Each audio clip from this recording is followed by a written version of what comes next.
What an exciting time to be observing events in New England. Boston falls under our dominion. Cainites perish by the handful. The Crimson Oaks rise again. The remaining kindred are given the choice: submit or be destroyed. If you ask me, it's been a long time coming. This wasn't a war without personalities, however. If you believe in the great men of history theory, if you're an idealist, you will know that a select few personalities can change the course of wars, events, times. I'm not sure that I subscribe to the idea, but there were some personalities that were, I suppose, movers and shakers in the events that befell Boston. Some were on our side, others were not. Take Emem, for instance, torrid or degenerate little neonate. What a paradox of confusion she is. She compelled her good companion Journey to escape the domain, but in the same breath convinced the Hartford Chantry to at least briefly align with Boston.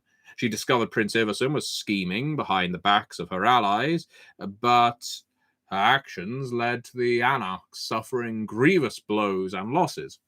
She discovered our agent in the city, Hilda McAndrews, her sire, and rather than turn her over, destroy her, do something for the benefit of the Boston resistance, she allowed her to survive. Now, this paid off, I would argue, in the long term, because when we arrived in numbers and seized the court, Hilda spoke up for her child. She allowed Emem to survive. Her words alone ensured her survival, but I can't say that Hilda has given her child much else. Now, we are, of course, on a precipice. Emem has to decide: do you remain aligned to Hilda and the few conscious allies that you have left, or do you resist? And to my great humor, she is choosing to resist, or so I'm given to understand. And resistance always makes me laugh, little neonate. Those who resist against the great weight of history. As I say, this was a long time coming. They're just dragging out their inevitable destruction and taking down others with them. It's irresponsible.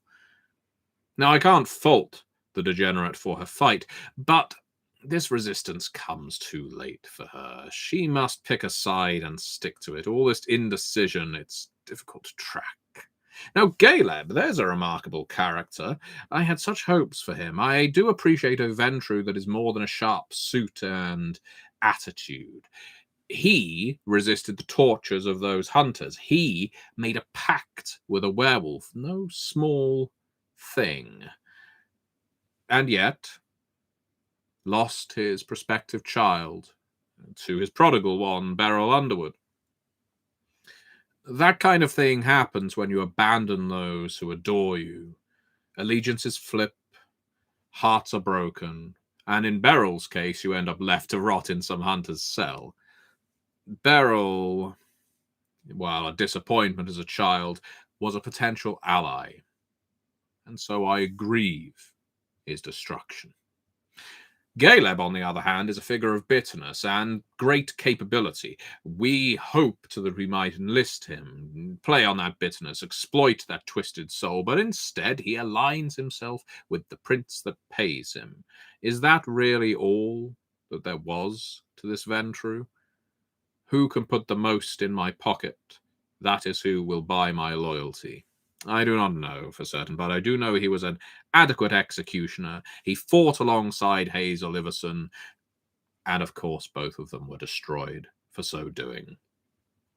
Or so I'm given to understand. Ashes mix up to become a difficult blend to tell apart after the wind whips up. You may wonder why I take such an interest in the workings of a domain like Boston.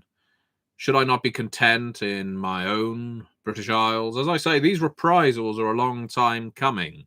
The Cainites who played major roles in what took place, their stories are valuable to me. Those who fell or suffer in the events of our own lives are to be remembered, learned from, maybe even celebrated, if not ridiculed. I can't say the same for Leysha. A brief flicker of excitement there. This Malkavian showed such promise. Dr. Richard Dunham described her memory as prized experiment. But speaking of memory, she failed to recover her own, and ultimately was destroyed by her sire and daughter. Now keep up, because that's the same individual, almost Greek in its level of tragedy. Sometimes a child must destroy the beast that bore them in order to be free. And yes, I know the situation is muddled on this occasion, but Dunham has assisted Halsey, Leysha's daughter, in escaping Long Island in recent nights. Boston subsequently experienced a wave of macabre events: sudden vomiting, hemorrhaging, people suffering headaches and losses of memory. Dunham, for his part, tracked Halsey down, and I'm told he has since erased her memory of the events surrounding Boston's fall and Leysha's destruction. But with Malkavians, who can tell when a psychosis will flare up again? So I must say farewell to the brief but adventurous prince. Hazel Iverson is greasy soot on a well-polished floor, along with her falls, precocious journey, the wild Delson Coates, the ambitious April Bosley. As I say, all names are important. Remember who they are, who they were, and that they fell trying to resist us. Not so Hilda McAndrews, as I mentioned, who enabled our takeover and integration of courts. She's a pretty prize now, and possible pick for new prince if the surviving New England kindred don't destroy her first. Her betrayals run deep, and if there's one thing I've learned of Bostonians and New Englanders in general, they have long memories when it comes to vendettas. She served her purpose, however. I mentioned Richard Dunham. I'll mention him again. Quite the rising star from all this havoc. He delivered to us the fruits of his research, the trade jacks, and has reignited old allegiances via his nights serving in Quentin King's court. It's good to have a malleable Malkavian in the driver's seat again. I'm sure you will agree. Less to our pleasure comes the growing resistance from the Hartford Chantry. Despite brief allegiances with Boston, they are now isolated and reviving their old network, the Gemini League, or so I understand. I pretend not to care, as the warlocks keep themselves to themselves, aloof from nightly politicking, but the parasite unwatched is the one that's liable to eat you from the inside out until you can do nothing to stop it. We will be well served, little neonate, to purge these warlocks before they become a threat. And warlocks know a thing or two about purging, so I'm sure they won't be too surprised when we knock on their doors with pitchforks and burning torches.